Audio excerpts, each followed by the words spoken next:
Okay, so I'm doing a video about my budget suggestions camping trip I did. So for the past 3 years, I've gotten a budget flight. First year was Colorado. I went to some places there. Second year was New York, and I went up to Harriman State Park area. And this year, I went to Yosemite. I had to go. It was our niece's quinceañera in San Francisco, and I didn't have anything going on the week before, so I found an even cheaper ticket than my flight to and from San Francisco, going from SAC. Took a bus. And ended up in Yosemite and went to the backcountry. And it started off with some failures. And let's just get started with one of those, which was the Greyhound, which left me in Merced from 1 a.m. to 5 a.m. I purposely got a bus trip that was overnight so I could sleep on the bus, or at least try to sleep.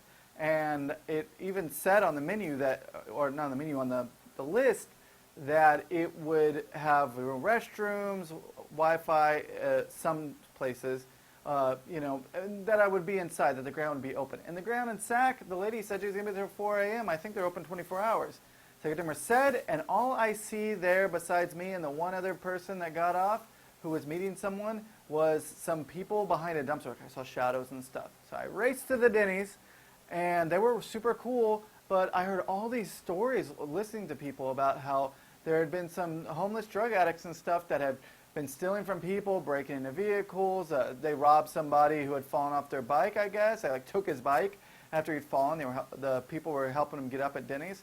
So Greyhound was awful. Don't take Greyhound. Spend a little extra, take Amtrak. I did that again. It was actually cheaper to take the Amtrak to San Francisco. I went through Merced. It was night and day better in my experience. Even though the cafe car was broken, the AC wasn't working, still would rather do that than the Greyhound. That's one. That's Greyhound. No. All right. So here was another failure.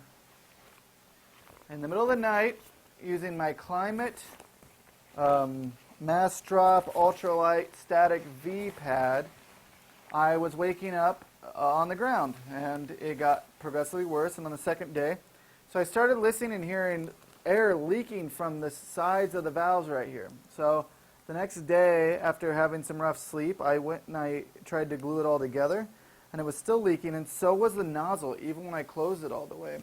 And at first, it was a pretty sudden leak, but gluing around these edges, it started to, it did get better, but still, it would be hours in the middle of the night, and I'd go from having air to waking up flat on my back, and I'd have to do it like 3 times to keep air while I was sleeping, and after a while, I said, forget this, and I just slept on the back, or on the ground. And you know what? Sometimes, if you got decent rocks, little humps and stuff, it's almost like having a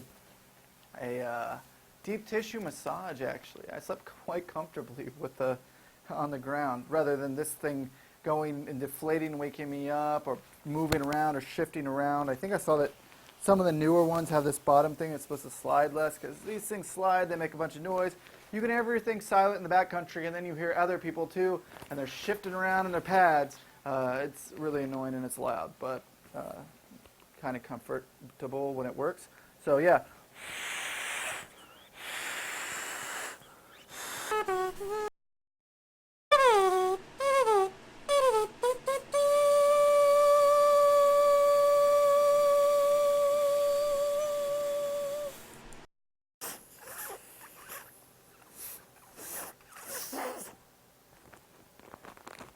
Okay, so after all that, I'm a little lightheaded, but I did know, I did wrap a rubber band around it, trying to help it. I'd found a rubber band that someone had littered on the ground, which wasn't so bad. Well, it was terrible to litter, but at least it helped me, and that did help the leaking a little bit. But seriously, like I said, 3 times on the ground, pretty much unacceptable for a pad, especially to leak from the valve.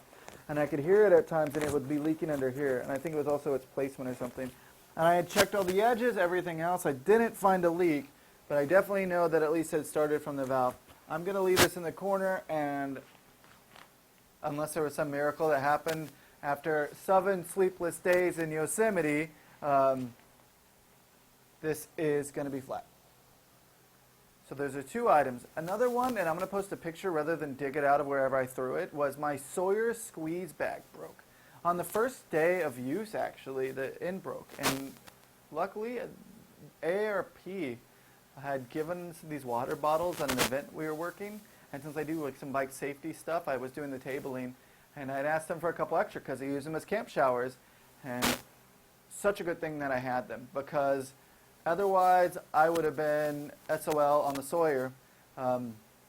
But you can use them in the smart water bottle and just kind of use it as a straw, but I like to squeeze it out in advance every time I had a stream. And if you've been in Yosemite, especially in the backcountry, for the 50 or so miles I went, your only water source is the streams. So unless you take it with you from the valley or bring it in, I didn't have a car. Like I said, I took the Greyhound and the Amtrak. Then you got the water you can get from the sources. So the Sawyer is super important, and a failure on that could have been much more catastrophic. And luckily I had those water bladders. So those are huge failures. Oh, last but not least, and let me grab you this real quick. I still didn't have my Bip. Because, well, I got the runaround from GearBest, and Amazfit kept saying, don't fix it yourself, even though I asked them what adhesive to use, and said that I should get a warranty. Well, then then GearBest says they're actually going to give me a refund, and I still haven't seen the money. It's supposed to be back in my account a couple days ago, but we'll see what happens since we sent via PayPal. This has been going on since July, and I wore this thing every single day. If anyone has any idea and happens to see these little videos I make, what adhesive should I use? Seriously, I'd like to keep it to be waterproof, but I'd like it to be strong.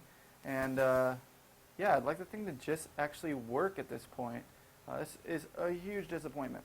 This wasn't it. Another gear failure I had in the backcountry was the Colegans backpacking trowel. It was the first time I remember using it.